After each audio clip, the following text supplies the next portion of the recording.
সুখে থাকতো ভূতে কিনলে না, ঠুস মুস খাইয়া অনেক হুশ হয়েছে, মানুষ ছিল এখন কোনো ব্যাপারই না আমার জন্য। আজকাল সুন্দর হওয়া কোনো ব্যাপার না রে ভাই। আজকাল আপনি আপনি যতটা দেখেন নর্মালি সিম্পলি আমরা অনেক নায়িকারই দেখি যে আসে প্রথম প্রথম।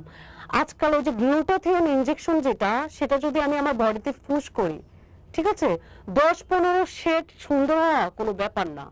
তারপর আমি যদি আমার ফেসটা লেজার করি, ফেসের এই যে বুমবাং যে স্পট স্পট এগুলো তার কোনো ব্যাপার না।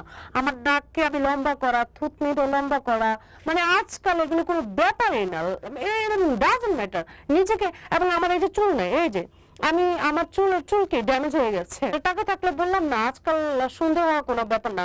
গ্লুটাথিয়ন ইনজেকশন দিলে আজকাল আপনি 15 এরকম 10-15 শেড আপনি সুন্দর হয়ে যাবেন, সাদা পকপকা হয়ে যাবেন। আমি একজন মডেল, তাতে কি আমি একজন মানুষ, এটা নর্মাল ইস্যু। 3000 টাকা দিয়ে কেউ আমার হচ্ছে একটা গাড়ি আমি কিনতে পারবো? আমার বাপেও তো আমার কাছে বিক্রি করবো না 3000 টাকা দিয়ে একটা গাড়ি। তারা হয়তো 3000 বা হচ্ছে এরকম 2000-1000 টাকা জমিয়ে জমিয়ে তারা কিনতে পারছে, হয়তো তারা ওখানে 3000 টাকা রাখতেছে, 3000 এর বদলে 3 কোটি টাকা হয়ে যাচ্ছে। মানে এইটা এমন কোন একটা আলাদিনের চেরাগ, মানে আলাদিনের বাক্স বলতে পারেন, যে ওখানে 3000 টাকা রাখতেছে, ওখানে 3 কোটি টাকা হয়ে যাচ্ছে। হয়তো এরকম কিছু একটা আছে, আর আমার সেটা নাই ভাই। আমি রাখলে আর সেটা থাকে না, শেষ হয়ে যায়। চায়ের দোকান দেওয়ার কারণ এইটার আসল কোনো রহস্য নেই, আসল হচ্ছে এটা আমার পেটের ধান্দা। কারণ আমার পেট চালাইতে হবে দিন শেষে। আমি ঢাকা শহরে থাকি, ঢাকা শহরে হচ্ছে ওই যে বললাম যে ঢাকা শহরে একটা মেয়েকে কেউ এমনি হেল্প করবে না, কোনো ওয়ে ছাড়া, কোনো রিজন ছাড়া কেউ কাউকে এমনিতে হেল্প করে না এই ঢাকা শহরে, ঠিক আছে। অনেক ব্যবসা করছি না, চুরি করছি না, এটাই না সবচেয়ে খারাপ একটা নোংরা একটা ইস্যু, যে আমি কাজ করছি, আমার হাত পা আছে, আমি শ্রম দিয়ে খাচ্ছি, সেখানে আমার হচ্ছে ইয়ে হবে কেন, সেখানে আমার সম্মান হানি হবে কেন, সেখানে আমি নিজেকে ছোট ভাববো কেন? আমাকে যদি বলেন যে রাস্তা ঝাড়ু দিতে, আমি রাস্তাও ঝাড়ু দিতে পারবো। আমি কাজকে কখনো ছোট করে দেখি না। আজকে যদি রাস্তার মুচে যদি না থাকতো, তাহলে জুতা তো আমাদের সেলাই করতে হইতো।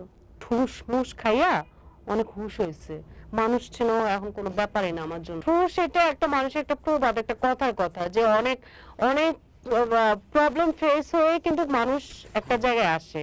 তো হচ্ছে স্বাভাবিক, ওই যে আমি একটা তো নারী, আমি নারী হয়ে আমার ওই যে আমি বললাম যে আমি কিছু করতে গেলেও তো আমি পারবো না, আমাকে কেউ এমনি এমনি কেউ কিছু দিবে না, কেউ কিছু করে দিবে না, আমারটা আমারই করতে হবে। আর ঢাকা শহরে আপনারা দেখেন দিন শেষে বাসা ভাড়া এই যে বাড়িগুলোতে দুর্নীতি করছে, প্রচুর পরিমাণ বাসা ভাড়ার দাম, প্রচুর পরিমাণ, কিন্তু তারা এক একটা ইস্যু দিচ্ছে, তো দিনে এই ভাড়া দিয়ে থাকতে হচ্ছে।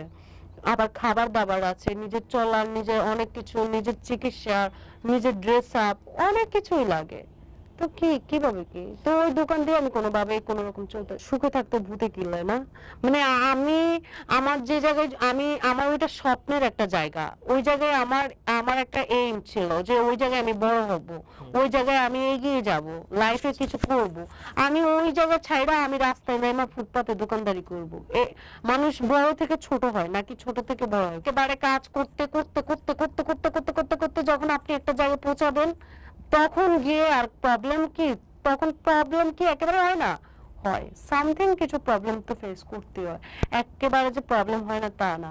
আমরা তো শুটিং স্পটে ছিলাম, নিজের চোখে অনেক কিছুই দেখছি। আমি যে কোনো কাজ করতে যাব, সেই কাজের ক্ষেত্রে আগে হচ্ছে আকাম, তারপরে কাম, মানে কামের কথা পরে আসবে, আকামের কথা আগে আসবে, কাম তারপরে হচ্ছে কাম।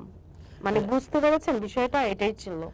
ওই যে তোমাকে আমি গাড়ি দিব, বাড়ি দিব, বিনিময়ে আসো, চলো, এটা তো অ্যাভেলেবল হচ্ছেই তো। ওই যে গাছে কাঁঠাল, কবে কাঁঠাল ধরবে আর সেই কাঁঠাল আমি খাবো, তার আগে সে আমাকে কাটিং টু ফিটিং করে দিবে, তারপরে হচ্ছে সে কাঁঠাল ধরলে কাঁঠালটা আমার খাওয়াইবো না।